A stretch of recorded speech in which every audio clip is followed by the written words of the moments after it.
This story is for those who've been broken by life, yet still gather strength to smile, for the souls who fight silent battles every day, and for the hearts that love deeply despite being scared. This is also for those who understand a child's cry by just looking into their eyes. The emergency room lights flickered softly above as the quiet hum of machines filled the air.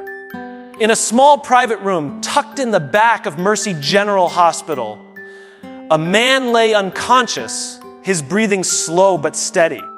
Tubes lined his arms, and the beeping monitor echoed the fragility of life. By his side knelt two identical little girls, no more than 6 years old.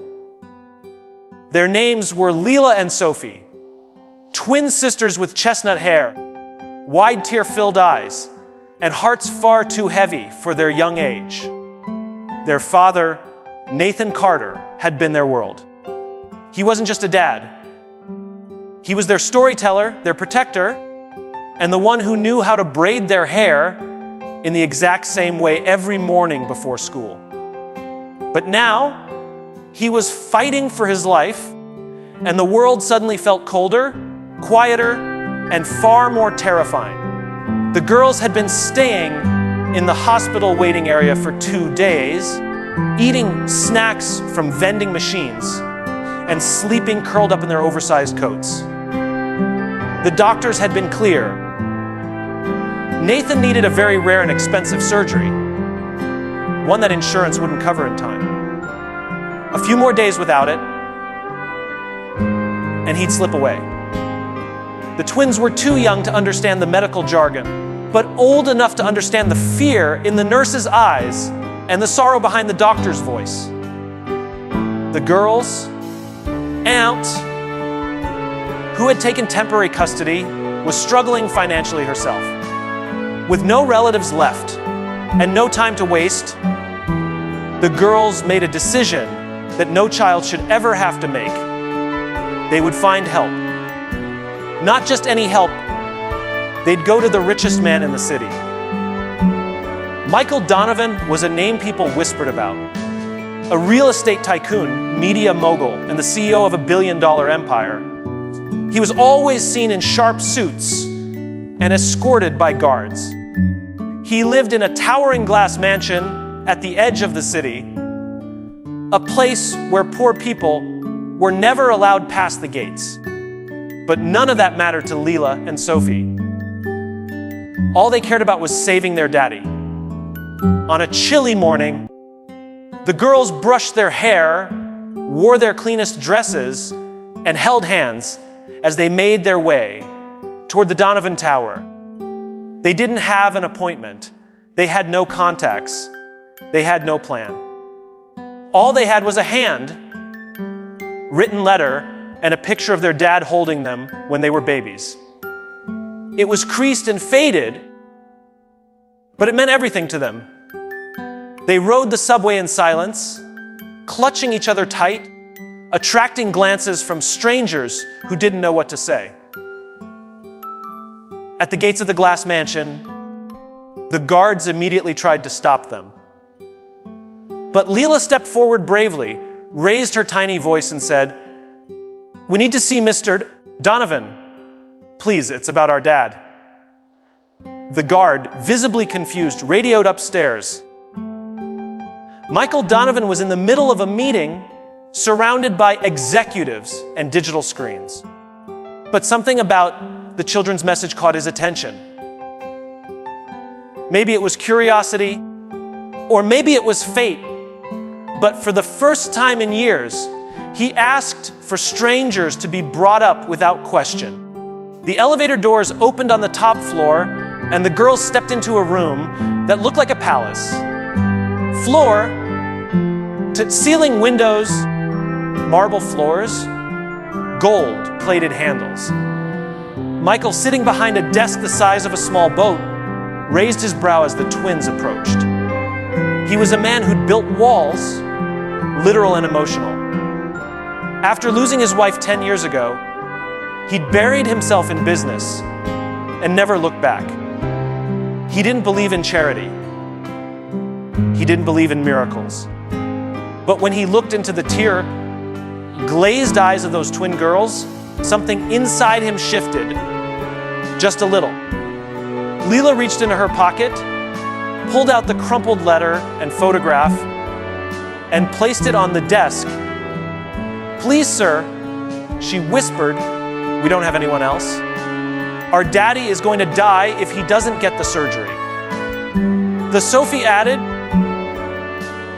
"I used to say that we should always believe in good people, that if we're kind, the word will help us back." Michael stared at the photo. It was old, but something about it felt familiar. The man in the picture, Nathan Carter, looked oddly recognizable. Michael leaned in closer, his fingers trembling slightly. He looked up, suddenly quiet. "Nathan Carter," he said under his breath. The girls nodded. "Yes, sir. That's our daddy." Michael sat back in his chair, stunned. He remembered that name. Years ago, when he was just starting out and nobody believed in his startup, Nathan Carter was the first person to loan him an office space rent-free for 6 months. It was in a rundown building, but it gave Michael a start when everyone else slammed the door in his face. Back then, Nathan had been managing a small co-working space. "People need a hand, not a lecture," he used to say. Michael had never forgotten it. But he also never repaid it. Life had gotten too fast, and Nathan had disappeared from the radar. Until now, something cold and sharp pierced Michael's heart. He stood up. "Take me to him." The girls, confused but hopeful, followed him into the private elevator. Within the hour, Michael Donovan walked into the hospital room with the authority of a man who could move mountains. And that's exactly what he did. Doctors were paged, papers were signed.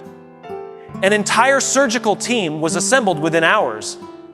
And before the sun set, Nathan Carter was being wheeled into the operating room with the best care money could buy. The girls sat in the waiting room, holding hands again, but this time with hope in their eyes. Michael sat across from them, watching them silently. They reminded him of his own daughter, who'd passed away at the same age. He hadn't smiled in years, but as Sophie dozed off on his shoulder and Lila whispered a soft thank you, something inside his chest cracked open. Nathan made it through the surgery.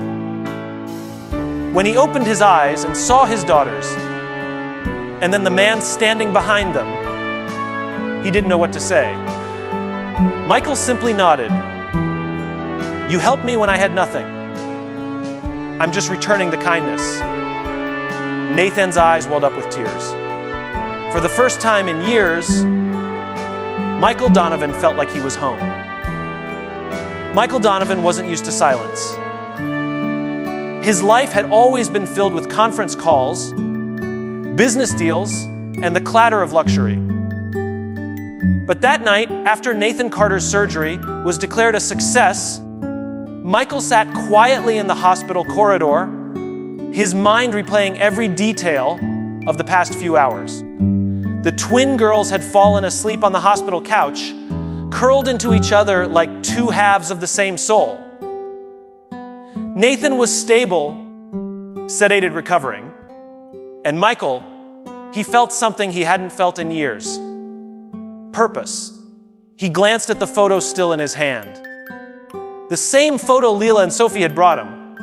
Nathan holding them as babies, joy radiating from his eyes. Behind that smile was a man who had once saved Michael's dream before it ever had a price tag. Now Michael had the chance to return something far more meaningful, a life. But the story was far from over. The next morning, as Michael walked back into Nathan's room, he was greeted by soft morning light streaming through the window. And Nathan's eyes, now open, filled with confusion, then disbelief.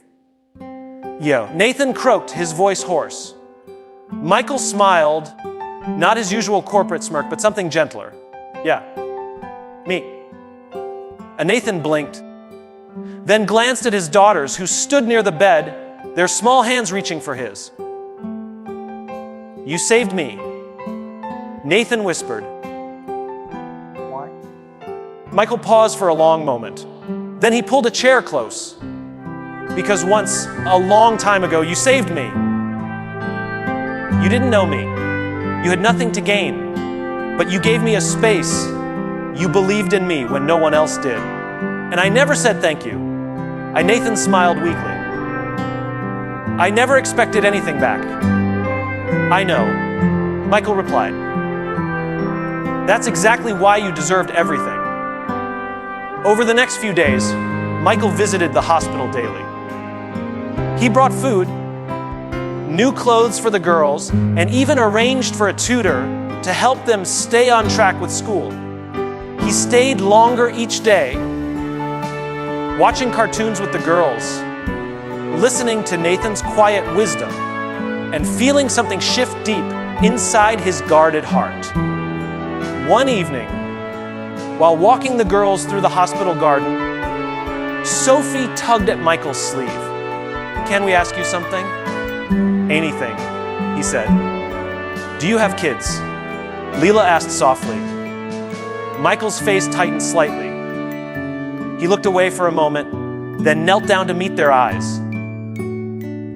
I had a daughter once. Her name was Emily. What happened to her? Sophie asked, innocence in her voice. Michael took a breath. She got very sick, and I couldn't save her. The girls hugged him. It was the kind of hug that didn't ask questions, didn't seek explanation. Just warmth, just presence. Michael felt his walls collapse with the weight of that simple embrace. Back in the hospital room, Nathan noticed the bond forming. He watched how the girls lit up around Michael, how he smiled more often now, how his steps were slower, more grounded. One day, after a physical therapy session, Nathan looked Michael in the eye and said, "They're starting to think of you as family." Michael swallowed hard. "And I think I need that." Nathan nodded, but there was something else in his expression, something heavy. He motioned for the girls to go get juice, then turned to Michael. "There's something I need to tell you," he said. Michael leaned in. "I'm not going to make it long," Nathan said. "The surgery bought me time. Maybe months, a year if I'm lucky. But I have a condition, it's degenerative. It was too far along before the surgery." Michael's heart sank. "I didn't tell them?" Nathan continued. "They've already suffered so much, but I have to prepare." Michael sat back, stunned. There has to be another way. Specialists, treatments. I've seen them all. Nathan said softly, "I've made my peace, but they haven't. That's why I called you. Not just to thank you, not just to settle debts. I need something more. I need a promise." Michael looked at him, the weight of the moment falling on his shoulders like a mountain. "I need to know they'll have someone after me. Not a foster system, not distant relatives. Someone who sees them, loves them, protects them." Michael stared at the floor. He had spent years hiding from emotional connection, numbing his grief with wealth. But these girls, Lila and Sophie, they had cracked him open, piece by piece. "You want me to adopt them?" Michael whispered. Nathan didn't speak. He just looked at Michael, eyes heavy with hope. A long silence filled the room. And then Michael said the words he never imagined he could say again. "I'll take care of them. I promise. They'll never feel alone." Nathan closed his eyes, tears escaping down his cheeks. In the weeks that followed, Nathan moved into a hospice, where he spent as much time as possible with the girls. Michael arranged for the best care, and more importantly, made sure the twins were never alone. He moved them into his home. Their laughter soon echoed through the once silent halls. He bought them a golden retriever named Bella. He helped with homework, tied shoelaces, and learned how to braid hair. But one evening, Nathan called him from the hospice. His voice was weak. "Michael," he said, "tell them I'm proud of them." "I will," Michael replied, voice trembling. "And thank you. Not for the money, not for the care, but for being their father when I couldn't." That night, Nathan passed away peacefully in his sleep. The funeral was small, quiet, filled with people who had once been touched by Nathan's kindness, former co-workers, neighbors, even old clients. Michael stood between the girls as they held his hands tightly, dressed in white. In the days that followed, Michael officially became their guardian. Months passed, then a year. And somewhere between bedtime stories and parent-teacher conferences, Michael found joy again. Lila loved painting. Sophie loved chess. Together, they rebuilt a broken man's heart. Years later, as Sophie stood at her high school graduation podium, she looked at Michael in the audience and smiled. "My father once said the world can be cruel, but sometimes a single act of kindness can change everything." He was right. Because when we had no one, someone believed in us. Someone became our home. Michael wiped his eyes. After the ceremony, as the girls hugged him tight, Lila whispered, "We love you, Dad." And for the first time in decades, Michael felt complete, not as a CEO, not as a billionaire, but as a father, moral. Sometimes the people we help come back into our lives when we need them most. Kindness is a circle. What you give out will return. Maybe not today, maybe not how you expect, but always when you need it most. If this story touched your heart, if it reminded you of the power of kindness, family, and second chances, then don't forget to like share, and most importantly, subscribe to our channel. Because here at Kindness Talks, we believe every story has the power to heal.